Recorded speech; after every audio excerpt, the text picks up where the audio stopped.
하나님 말씀에 뜻이 있다라는 제목으로 하나님의 말씀을 전하도록 하겠습니다.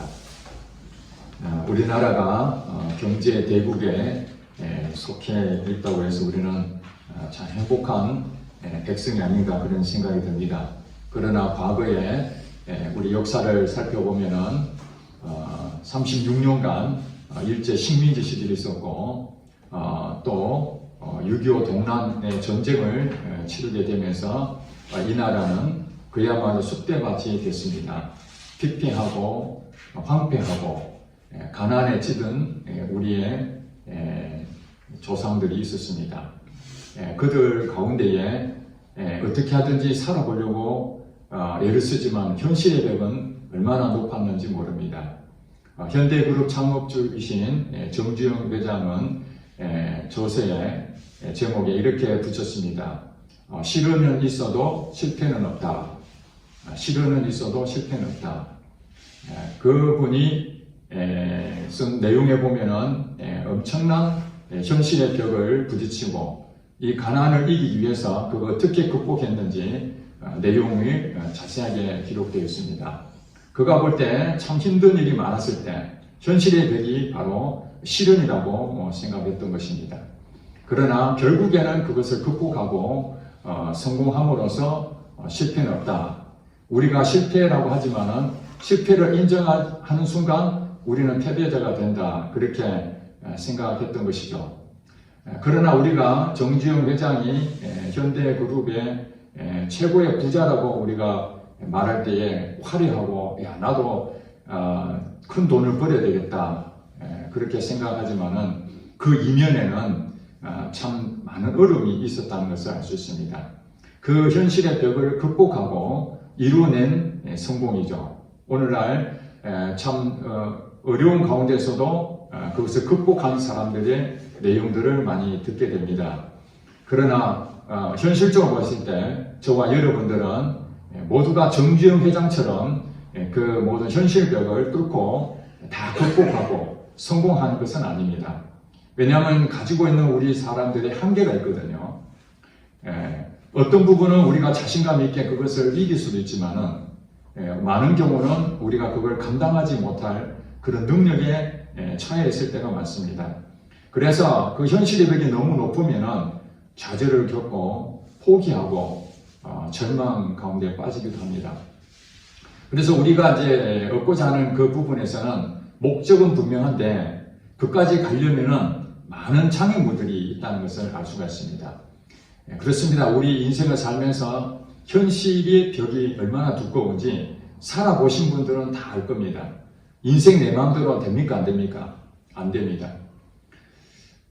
일부 어떤 장애물을 넘어서서 극복한 사람도 있지만은 모두가 그러기는 어렵다는 얘기입니다. 하나님을 알지 못한 사람들은 대체적으로 자기 힘으로, 자기 노력으로 그 현실의 벽을 극복하려고 애를 씁니다. 정말 소수의 사람만이 그걸 극복하는데도 불구하고 다른 대안이 없습니다. 자기 힘으로는 그것을 넘을 수가 없다면 그냥 현실을 안주하고 살아가는 수밖에 없는 것이죠. 그러나 하나님을 믿는 백성들은 다르다는 사실입니다. 하나님 믿는 백성들은 그 아버지가 하나님이시기 때문에 자기 힘으로 하는 것이 아니라 누구 힘으로 산다고요? 하나님의 힘으로 사는 것입니다. 하나님은 실수하지 않으시는 분이십니다. 아멘. 하나님은 실패가 없으십니다. 하나님은 회전하는 그림자도 없으시고 변함이 없으십니다. 창세 전부터 계시고 지금도 살아계시고 우리에게 역사하시는 분이십니다. 그분은 전능하신 분이십니다. 그분이 하시는 일에는 조금도 오류가 없습니다. 완전 무결합니다. 그런 분이기 때문에 우리는 연약하고 우리는 그 현실 벽에서 좌절할 수 있지만 하나님을 믿으면 그분이 그 모든 장애물을 다 극복할 수 있도록 우리를 도우신다는 사실입니다. 그렇기 때문에 우리 예수 믿는 사람들은 불행하지 않습니다. 행복한 것입니다. 비록 내 능력은 부모를 통해서 아니면 주변 환경을 통해서 남들이 볼 때 별로 능력이 없어 보인다 할지라도 그러나 하나님을 제대로 믿으면 그 하나님이 내 인생을 반드시 책임진다는 사실입니다.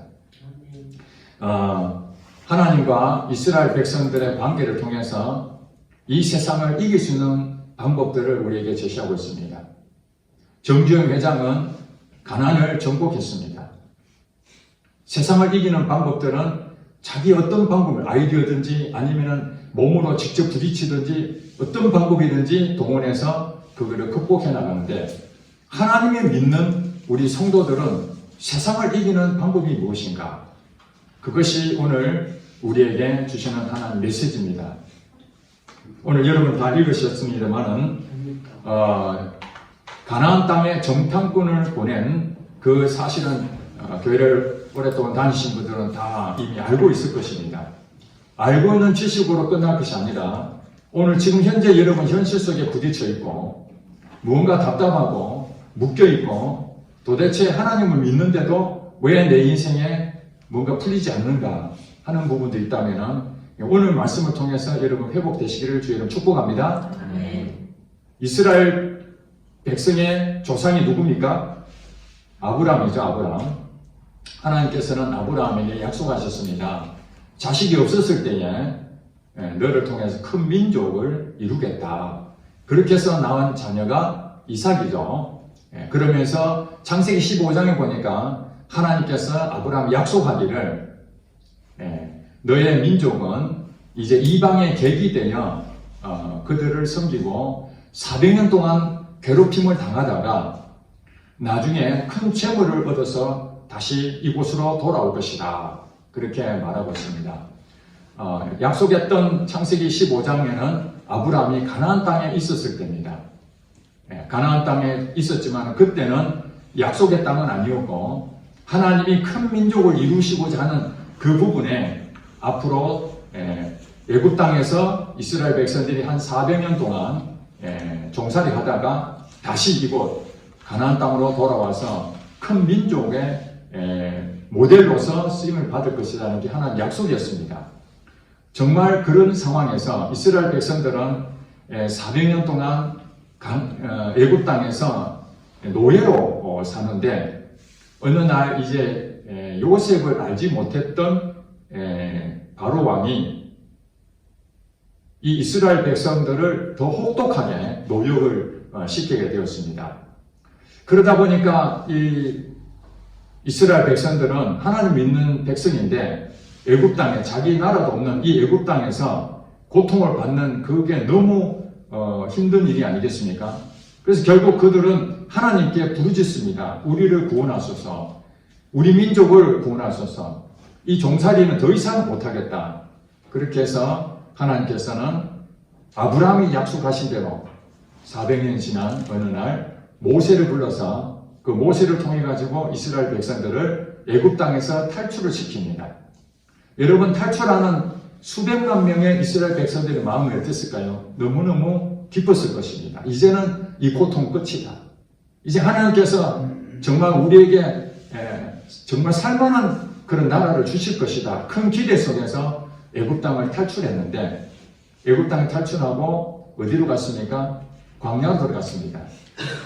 광야로 들어가서 가네스 바네아라는 그 땅에서 머물고 있는 상황에서 한마디로 말해서 이제는 가나안 땅에 들어가기 위해서 그들은 준비 단계를 거치고 있는 상태입니다.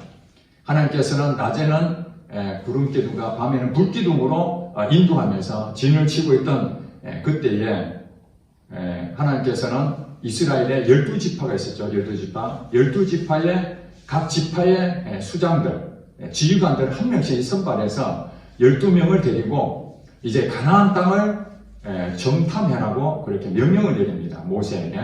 그래서 12지파에 우리가 말하는 별 볼일 없는 사람들이 아니고 아주 뛰어난 머리도 비상하고 또 그 지파에 존경받을 만한 사람들을 뽑았습니다. 그렇게 해서 12명이라는 사람을 모아놓고 정탐하라고 하는데 가나안 땅에 우리가 이제 살아야 될 곳이니까 가서 한번 그 상황의 지형을 정확하게 파악하고 돌아와서 보고해달라. 그것이 하나님의 말씀이었습니다. 그래서 12명은 이제 가나안 땅에 들어가서 40일 동안 참 열심히 정탐을 합니다. 지형도 보고 그 다음에 거기에 소속되어 있는 사람들이 어떤 사람들인지 그런 것들을 다 면밀히 조사해서 다시 돌아와서 모세와 이스라엘 백성들 앞에서 이제 보고합니다. 보고하는데 이제 보고하는 내용이 실질적으로 이렇게 말합니다. 27절에 보니까 모세에게 말하여 이르되 당신이 우리를 보낸 땅에 간즉 과연 그 땅에 적과 꿀이 흐르는데 이것은 그 땅의 과일이니이다. 그러나 그 땅 거주민은 강하고 성읍은 견고하고 심이 클 뿐 아니라 거기서 안악 자손을 보았으며 이렇게 보고를 합니다. 실질적인 그 내용은 있는 그대로 보고를 했습니다. 이 거짓된 게 하나도 없습니다. 자, 이런 상황에서 보고가 끝나자마자 이 갈렙이라는 사람이 모세 앞에서 백성들에게 잠깐 조용히 시키고 30절에 이렇게 말합니다. 갈렙이 모세 앞에서 백성을 조용하게 하고 이르되 우리가 곧 올라가서 그 땅을 취하자. 능히 뭐라고요? 이기리라. 능히 이기리라.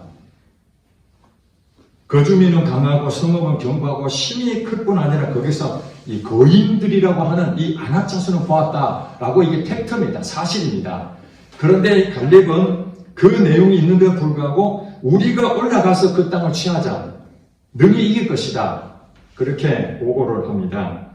그런데 이제 또 다른 부분에 있어서 31절에 보니까 12명의 정탐꾼 가운데에 10명의 사람들, 그와 함께 올라갔던 사람들은 그렇게 생각 안 했습니다. 뭐라고 얘기합니까? 우리는 능히 올라가서 그 백성을 치지 못하리다. 그들은 우리보다 뭐하다고요? 강하다. 이렇게 보고 있습니다. 자, 사실은 똑같이 다 봤습니다. 갈렙이나 여호수아나 12명 모두가 사실은 그 성읍이 강하고 견고하고 인간의 힘으로는 그걸 이길 수 없다는 것을 현실의 벽을 그대로 느꼈습니다. 그런데 그들이 돌아와서 보고한 내용은 사실을 기준으로 하는데 갈렙과 여호수아는 우리가 능히 이길 수 있다. 올라가자. 올라가자파가 됐고 나머지 10명은 실질적으로 우리의 가능성은 제로다. 이길 수가 없다. 그러니 올라가지 말자. 이것이 10명의 사람의 보고였습니다. 자, 우리가 이미 내용은 다 알고 있습니다, 여러분들. 그렇죠. 성경을 이미 읽었기 때문에 이 성경에 대해서 가나안 땅에 대한 부분들을 우리가 다 이미 다 알고 있습니다. 여호수아 들어가면은 가나안 땅을 정복하는 내용이 조금 나옵니다. 그런데 여러분들이 이제 여기서 배워야 될 것이 무엇이냐면은 여러분들이 인생 살면서 이런 현실의 벽이 정말 막막하게 느껴지는 이 사실 팩트라는 거예요. 팩트. 여러분 삶에서 편안하지 못하고 그게 불편하고 어렵고 힘든 그런 일들이 여러분 닥쳤을 때에 우리 가정에 그런 일이 닥쳤다든지 교회에 그런 일이 닥쳤다든지 내 자신에게 병원에 갔더니 말기다. 암 말기다. 그런 것들도 그냥 내가 원하는 건 아니잖아요. 그런 현실의 벽이 탁 닥쳤을 때에 여러분들이 어떻게 생각할 수 있느냐 이게 두 분이 나눠지죠. 말기암이라는 것은 사실 곧 죽음과 가깝다는 거 아니겠습니까? 그 현실입니다. 그 팩트입니다. 의사 말을 못 믿겠어. 이런다고 해서 다른 병원에 가도 역시 똑같이 특별한 경우 아니다면 좀 물론 오진할 수도 있습니다. 그러나 검사가 정확하다면 어느 병원 가도 똑같은 진단가 대부분 나올 것입니다. 그러면 그 현실 앞에서 우리는 어떤 대응을 할 수 있을까요? 여호수아와 갈렙처럼 하나님께서 능히 살려주실 것이다. 이 암은 아무 내게 힘을 쓰지 못해. 나는 하나님의 자녀야. 그렇게 여러분 믿음으로 그것을 할 수 있습니까? 아니면은 완전히 그냥 확 주저앉아서 야 내가 이 병을 걸렸구나. 이제 죽을 날도 얼마 남았는데 어떡하지? 내가 죽으면 우리 자식들은 어떻게 해야 돼? 그래도 시집 장가 가는 것까지 보고 내가 가야 마음이 편할 텐데 그런 현실적인 부분에서 마음이 불편한 것은 어쩌면 당연할 수 있습니다. 그렇기 때문에 10명의 정탐꾼이 보고했던 이것이 우리가 볼 때 야, 그 사람들 참 믿음이 없어. 왜 그렇게 선택했을까 하지만은 우리도 현실 앞에서는 얼마든지 10명의 정탐꾼의 모습을 가질 수 있다는 것입니다. 그러니까 하나님께서 우리에게 말씀하시는 것입니다. 이 가나안 땅이라는 것은 하나님께서 이 이스라엘 백성들이 애굽 땅에서 비록 나왔지만은 그들이 가지고 있는 생각은 아직 애굽 땅에 가지고 있는 생각을 가지고 있거든요. 노예의 근성이 있는 거죠. 하나님에 대해서 경험이 부족합니다. 물론 기적을 많이 베푸신 걸 봤죠. 홍해가 갈라지고 10가지 재앙을 하나님께서 이스라엘 백성들에게 구원해 준 것도 다 봤습니다. 그러나 정작 자기 목숨이 경각에 달렸을 때는, 현실의 벽이 확 다가왔을 때는 하나님이 어디 가버렸는지 완전히 다 사라져버리는 겁니다. 현실의 벽이 너무 크면은 하나님을 믿는다는 그 생각조차도 다 잊어버릴 수밖에 없는 것입니다.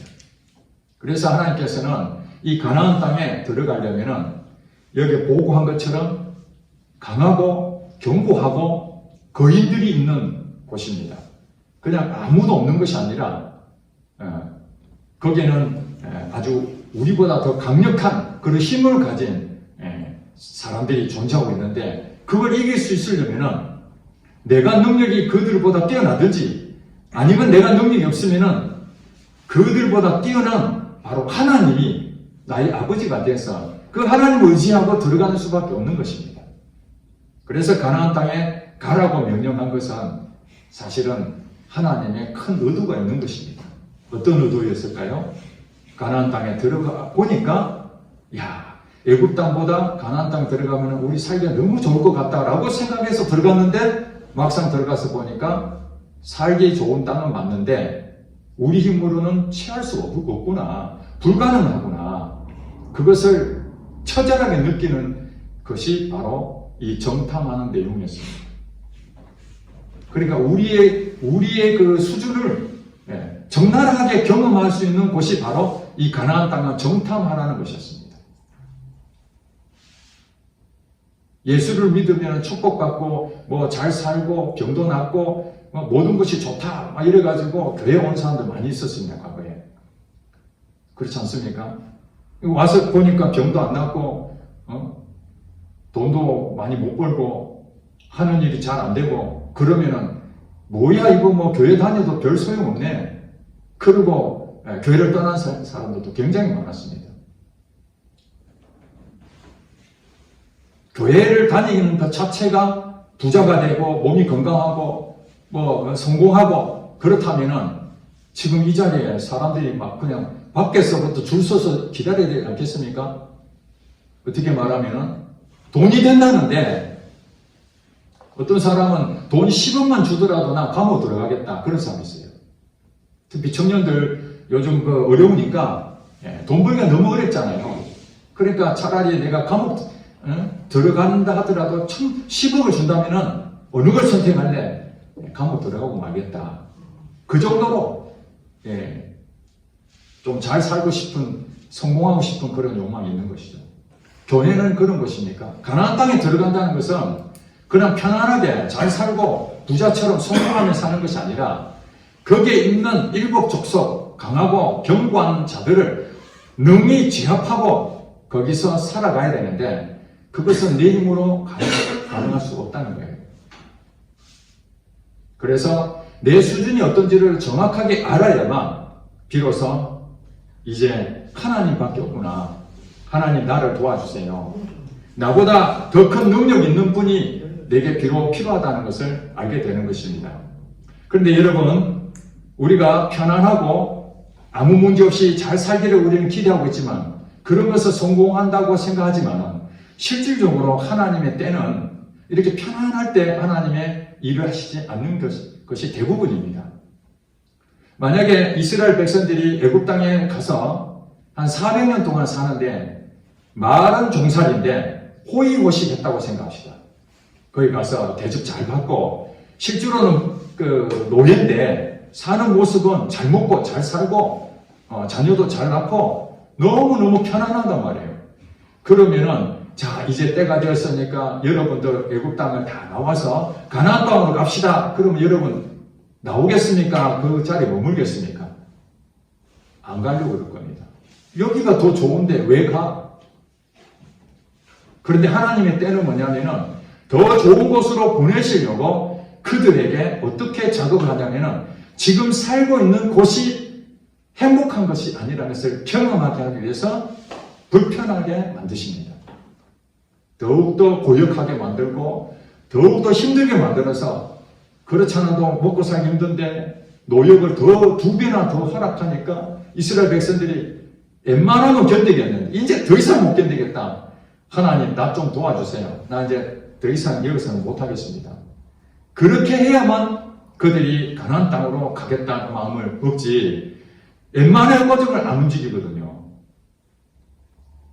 저도 하나님께서 목회자로 부르심이 있었는데 사업을 하고 있으니까 언젠가는 가겠지 그런 마음으로 있었습니다. 어느 날 보니까 제가 거래하던 모 기업이 어려움이 생겼습니다. 그 소식을 듣고 이제 기도하면서 한 1년 동안 간절한 마음으로 부르셨습니다. 왜냐하면 이 모 기업이 무너지면은 저도 완전히 무너지게 되거든요. 현실이 거기 딱 온 것입니다. 이 회사가 무너지면 나도 같이 죽는다. 그래서 간절한 마음으로 하나님이 살려달라고 우리 지금 이 기업체가 무너지지 않도록 도와달라고 간절하게 기도를 했습니다. 제가 왜 간절하게 기도했을까요? 하나님의 때가 있는 것이죠. 만약에 거래하던 회사가 돈을 잘 벌어다주고 내가 안주해 있다면 마음은 내가 목회자의 길을 가야 되겠다고 생각한다 할지라도 그렇게 쉽게 그 목회자의 길로 갈 수 있을까요? 어려운 일입니다. 제가 생각해봐도 그렇습니다. 내가 너무 편안한데 이것을 다 버리고 간다는 것은 쉽지 않는 일입니다. 물론 그 중에 모든 걸 다 버리고 떠나신 분도 있긴 있습니다만 대부분은 내가 불편하고 힘들고 그럴 때에 여긴 더 이상 안 되겠구나. 옮겨야 되겠다. 그래서 저의 모기업이 이제 완전히 파산하고 저의 회사도 같이 파산하는 그런 과정을 거치면서 하나님의 말씀하신 대로 내가 있던 머물던 곳 애굽 땅을 나와서 이제 가나안 땅으로 가기 위해서 신학교를 들어가게 됐습니다. 마찬가지입니다. 여러분이 살고 있는 삶 가운데에 지금 매우 어렵고 힘든 그런 상황이라면 하나님께서 분명한 때가 이르렀다는 것입니다. 하나님께서 가나안 땅을 정탐하라는 것은 그들에게 잘못된 길을 가라고 고통을 더 배가시켜 주려고 그 말씀을 하신 것이 아니라 가나안 땅을 통해서 우리에게 어떻게 살아야 인생에 성공하는지 그것을 가르쳐 주기 위해서 거기는 반드시 뜻이 있는 것입니다. 애굽 땅을 탈출시킨 이유는 가나안 땅에 거기서 하나님의 백성으로서 누리며 살아라고 애굽 땅에서 탈출시킨 것이지 이보다 더 나쁜 곳으로 보내려고 한 것은 아니었습니다. 그런데 이스라엘 백성들은 그걸 오해한 거예요. 가나안 땅에 정복하라고 하나님께서 말씀하신 부분에서 자기 힘으로 정복할 줄 알았던 거예요. 하나님이 정복하시는데 인간이 내 노력으로 뭔가 하려고 여전히 애굽 생각을 가지고 있는 것이죠. 그러다 보니까 애굽 땅에 있는 일곱 족속 성읍이 경고하고 강한 그들을 봤을 때 우리 힘으로 안 된다라고 판단할 수밖에 없는 것이죠. 그러나 여호수아와 갈렙은 하나님의 눈으로 볼 때에 우리 힘으로는 불가능한 일이지만 하나님께서 애굽 땅에서 탈출해서 가나안 땅을 주시겠다면 하나님의 분명한 계획이 있고 뜻이 있을 것이다. 그렇게 믿었던 것입니다. 여호수아와 갈렙이 바보가 아닙니다. 그 현실 속에서 이 벽이 얼마나 큰지는 당연히 본인 자신도 다 알고 있었을 것입니다. 그럼에도 불구하고 그들은 하나님을 볼 때에, 하나님의 시각을 볼 때에 그 땅은 우리 땅이 하나님께 주실 것이라고 그렇게 믿게 된 것이죠.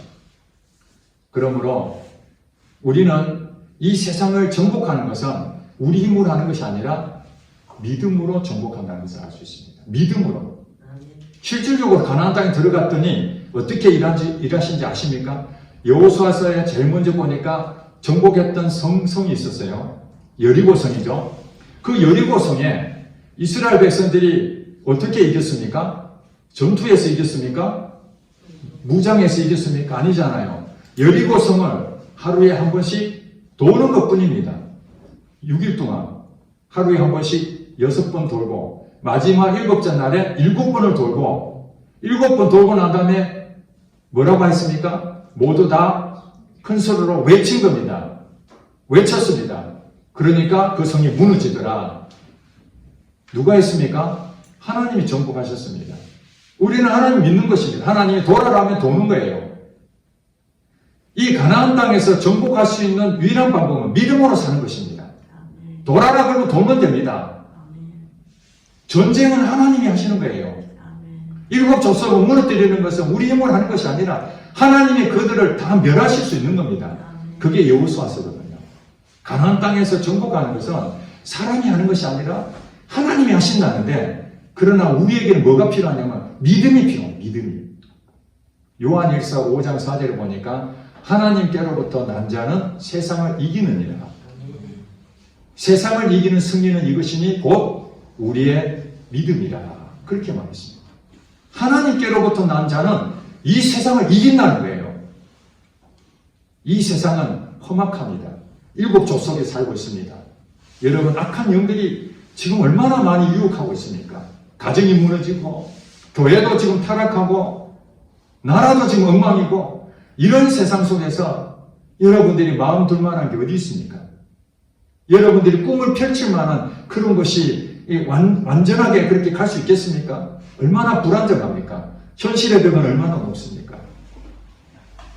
그때에 여러분들 운동을 하시잖아요. 운동하면은 여러분 혼자 하는 경우도 있지만은 코치가 옆에서 도와주면 어떻습니까? 얼마나 쉽습니까?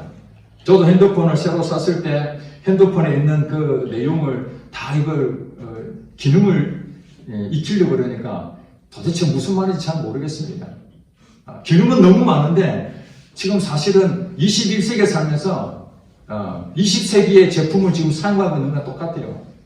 몇 개 외에는 전혀 모릅니다. 아무리 비싼 건 뭐합니까? 모르는데. 그런데 정말 전문가가 옆에서 와가지고 이걸 한 번만 싹 가르쳐주면 금방 알잖아요. 마찬가지입니다. 가나안 땅에서 정복하는 것은 내 힘으로 사는 것이 아니라 바로 하나님의 능력으로 사는 것입니다. 그 능력으로 사는 사람들은 다 믿음을 가지고 있는 자죠. 하나님의 시각은 굉장히 그 멀리 보는 통으로 다 봅니다. 모든 것들을. 시작부터 끝까지 모든 것을 통으로 다 봅니다. 그런데 우리 사람들은 단편적인 것만 봐요. 시각이 이렇게 멀리 보지 못하는 근시안적이죠. 근시안적. 여러분, 멀리 보는 사람과 그 앞에만 보는 사람의 차이점이 무엇입니까? 멀리 보는 사람은 지금에 대한 부분에 대해서 멀리에 대한 것에 대한 가지고 지금 보니까 지금 내가 어디로 가고 있구나. 지금 내가 어렵더라도 이것만 고비만 넘기면은 어떤 일이 벌어지는구나. 그걸 알 수가 있는 것이죠. 하나님께서는 이스라엘 백성들을 벌써 400년 전부터 아브라함에게 약속하셨는데 그들을 애굽 땅에서 탈출시켜서 큰 재물을 가지고 나오리라 했는데 실제로 보니까 큰 재물을 가지고 나왔어요. 그렇다면 그 이후에 하나님께서 가나안 땅에서 정복하고 살게끔 만드시겠다고 하는 하나님의 뜻이었는데 그게 이루어지지 않는다는 게 말이 되겠습니까? 이스라엘 백성들은 그걸 몰랐던 거예요. 단편적으로 그냥 애굽 땅만 탈출하면은 이제 괜찮겠지 이것만 바라봤지만은 하나님은 애굽 땅에서 뿐만 아니라 가나안 땅에서 정복해야 될 것까지 하나님 가지고 있었는데 그들은 그런 시각이 없었던 것이죠. 그렇습니다. 우리 믿음이라는 것은 하나님의 시각을 바라보는 거예요. 믿음은 바라는 것들의 실상이요 보지 못하는 것들의 증거다. 히브리서 11장 1절 말씀이 그렇게 말하지 않습니까? 믿음은 바라는 것들의 실상이다. 보지 못하는 것들의 증거다. 하나님의 시각으로 바라보는 것입니다. 여러분 인생이 이 땅에 왔어요. 부모를 통해서 육신의 몸을 입고 왔습니다. 그러나 여러분들이 어떤 재능을 있든지 DNA가 무엇이든지 유전자가 어떻든 간에 여러분 성격 하나하나까지 다 부모로부터 물려받았어요. 그걸 여러분이 선택했습니까? 아니면 하나님 주셨을까요? 하나님 다 주셨습니다. 다 주신 것을 그것을 가지고 계속 후행하고 내 인생이 왜 이렇게 잘못됐나? 왜 하는 것마다 잘 안 되나? 그렇게 한다면은 이 현실에서 머물러 있는 사람이 되는 거죠. 그래서 어떤 일이 생깁니까? 원망합니다. 원망하고 내가 우리 부모님 만난 것을 후회하고 또 내가 선택한 것에 대해서 후회하고 그런 일들이 당연히 벌어지게 되는 것입니다. 이스라엘 백성들이 그랬습니다. 33절에 보니까 거기서 네피림 후손이 아낙 자손의 거인들을 보았나니 우리는 스스로 보기에도 메뚜기 같으니 그들이 보기에도 그와 같았을 것이니라. 그러니까 이스라엘 백성들이 아낙 자손 거인들을 가나안 땅에 있는 7 족속에 대한 것을 비교해 봤을 때 우리는 메뚜기와 같다. 여러분 얼마나 자기 자신이 무능해 보이면 메뚜기로 그 표현했을까? 메뚜기 같다. 그 정도 수준밖에 안 된다는 거예요. 보는 건 정확하게 맞죠. 우리 인간은 메뚜기 정도밖에 안 되는 것이죠. 거기서 머물러 있으면 가나안 땅에서 아무것도 얻을 수가 없는 거예요. 결국에는 20세 이상 여호수아와 갈렙 빼놓고는 나머지는 가나안 땅을 봤어요? 못 봤어요? 못 봤습니다. 현실은 여호수아와 갈렙도 똑같이 현실의 벽은 똑같이 있습니다. 우리가 메뚜기 같다는 걸 알고 있습니다. 그러나 그것만 가지고는 가나안 땅에서 세상을 이길 수가 없는 겁니다. 그거 뛰어넘으려면 여러분 인생이 지금 어떤 상황이든 관계없습니다. 부모를 잘 못 만나도 상관없습니다. 가난해도 상관없습니다. 몸이 아파도 상관없습니다. 여러분 지식이 좀 부족해도 괜찮습니다. 그 현실 때문에 여러분들이 마음 아파할 것이 아니라 그 현실을 우리에게 주신 그분이 앞으로 나를 어떻게 인도하실 것을 그걸 기대한다면 여러분들은 희망이 보이지 않습니까? 여호수아와 갈렙의 눈으로 여러분들이 하나님 보신다면 여러분 인생에도 가나안 땅을 정복할 수 있는 은혜를 경험하게 될 것입니다. 그곳에서 여러분 기적을 체험하게 될 것입니다. 가나안 땅에 들어갔던 이스라엘 백성들은 이제 기적을 체험하기 시작합니다. 가만히 있는데 기브온 족속이 와가지고 항복하고 옵니다. 모르게. 자칫 잘못하면 이스라엘 백성들은 잡아먹힐 것 같으니까 차라리 우리 두 손 들고 항복해버리자. 이런 일이 말이 되는 겁니까? 사실은 이스라엘 백성들의 가지고 수준은 민간인이에요, 민간인. 전투력도 별로 없고 사실은 별 볼 일 없는 그들에 비하면 오합지졸 정도밖에 안 되는데 하나님께서 능력을 베푸니까 이거 사람들이 놀래가지고 야, 저 사람들은 별것 없는데 저들이 믿는 그 하나님이 대단하신 분이다. 차라리 우리가 손을 들어버리자. 꼬랑지를 다 내리는 거죠. 그렇게 해서 여호수아에서 보면은 가나안 땅을 정복을 다 하는데 정말 쉽게 정복하죠. 그야말로 쉽게 정복합니다. 그런데 쉽게 정복하지 못하는 것이 있었어요. 아이섬이라고 이런 거 아시죠? 거기는 아주 작은 성입니다. 우리가 볼 때는 야, 이건 아무것도 아니야. 그래서 하나님에 의지하지 아니하고 인간의 방법을 했더니 문제가 생긴 겁니다. 완전히 천패를 당했어요. 그렇습니다. 우리가 가나안 땅에 정복하는 삶은 인간의 노력으로, 인간의 생각으로 가지면 천패를 당하게 되고 아무리 강하다 할지라도, 현실의 벽이 높다 할지라도 하나님을 의지하고 그분을 믿고 그 약속의 말씀은 대로 산다면 모든 부분이 너무 쉽다는 거예요. 왜냐하면 하나님이 하시니까. 우리는 하나님 믿고 가는 것뿐입니다. 엘리야 선지자가 아합 왕 때문에 너무 힘들어서 이세벨이 잡아 죽이겠다니까 하나님 이제 나 혼자 남았습니다. 어떻게 하면 좋겠습니까? 두려워하고 떨고 있는데 하나님께서 그렇게 말씀하십니다. 걱정하지 마라. 지금 너는 보이진 않지만 바알에게 무릎 꿇지 않는 몇 명이요? 7,000명. 여러분 몇 명이라고요? 7,000명. 여러분 여기 있는 사람은 숫자가 몇 명 안 되지만 이곳에 천군 천사가 호위하고 있다는 거 여러분 보이십니까? 보이십니까? 여러분은 안 보일 거예요. 여러분을 따라다니는 수호천사가 다 있습니다. 엘리사 선지자가 아람 군대가 이스라엘 백성을 치려고 아무리 해도 그 전략이 자꾸 노출되니까 도대체 이 일이 간첩이 누가 있나 하니까 엘리사 선지자가 그것을 이미 다 알고 이스라엘 왕에게 가르쳐준다는 거예요. 그래서 아람 군대가 이제 엘리사를 죽여버려야 되겠다 하고 군대를 파병합니다. 그래서 완전히 다 포위가 됐는데 엘리사 선지자는 눈 하나 깜짝 먹고 아무 진짜 태연하게 있는 거예요. 그런데 그 종이었던 자가 이렇게 보니까 이제 우리는 죽게 되었구나. 현실의 벽이 완전히 이제 무너졌다. 우리 죽게 됐다. 이렇게 생각하는데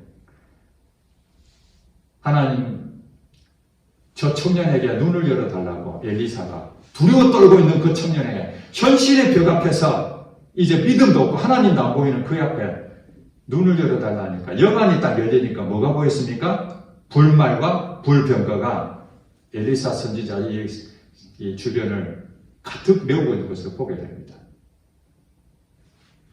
그리고 하나님께서 그들의 아람 군대의 그들을 눈을 어둡게 만들어 버리니까 그 많은 사람들이 사람을 찾지를 못하는 거예요. 우왕좌왕하는 거예요. 얼마든지 다 죽일 수 있는데 엘리사 선지자는 그들에게 은혜를 베푸잖아요. 우리가 눈에 안 보인다고 없는 것이 아닙니다. 우리는 자꾸 보는 것만 믿는데 실제로 보지 못하고 믿는 자가 복되다 그랬지 않습니까? 지금 이 자리에 우리 소수의 사람들이 왔다 했지만은 바알에게 무릎 꿇지 않는 7,000명이 있는 것처럼 여러분 실망하지 마시기 바랍니다. 하나님은 여러분 인생 가운데 어디로 인도하실지 여러분 가나안 땅에 정복할 수 있는 길을 다 예비하고 있습니다. 지금은 어렵고 힘드니까 아이고 내 다시 돌아가고 싶다. 옛날로 가고 싶다. 실제로 이스라엘 백성들이 그랬습니다. 14장 1절 뭐라고 했습니까? 온 회중이 소리를 높여 부르짖으며 백성이 밤새도록 통곡하였더라. 이제 죽었다 생각하는 거죠.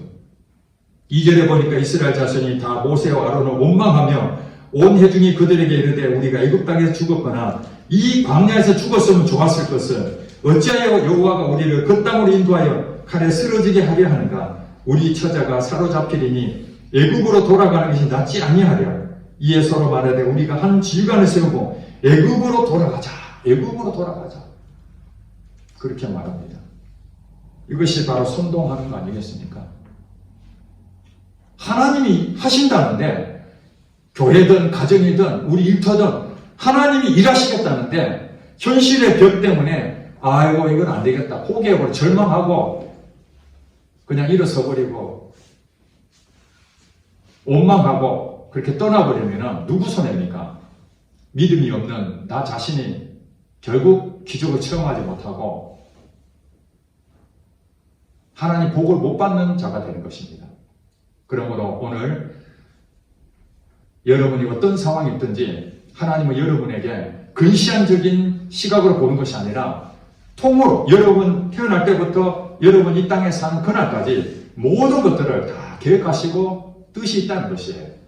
그래서 이스라엘 백성들에게 정탐꾼을 보내서 가나안 땅을 정탐하라고 한 것은 그들을 죽이려고 한 것이 아니라 반대로 오히려 이스라엘 백성들에게 가나안 땅에 대한 부분이 얼마나 어려운지 내 힘으로는 안 되지만은 믿음으로 정복할 수 있습니다. 여호수아 갈렙처럼 그런 고백이 됐다면은 모든 백성들은 다 가나안 땅을 차지했을 것입니다.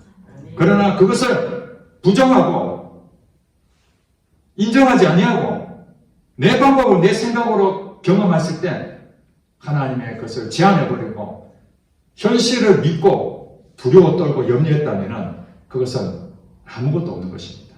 그러니 우리는 이제 눈에 보이는 것을 믿는 것이 아니라 하나님이 나와 여러분 그리고 우리 가족들 또 그 다음에 이 교회 공동체 하나님이 세우셨다면 이 교회와 여러분 가정과 일터와 또 여러분 개인적인 부분에서 어떻게 일하실지 그것을 기대하면서 가나안 땅에 정복한 여러분 모습을 상상하면서 여러분 힘내시기 바랍니다. 주눅들 필요 없습니다. 우리는 어떻다고요? 메뚜기가 아닙니다. 여호수아가 얘기했던 거 요거 하나만 하고 마치겠습니다. 9절에 다 같이 시작.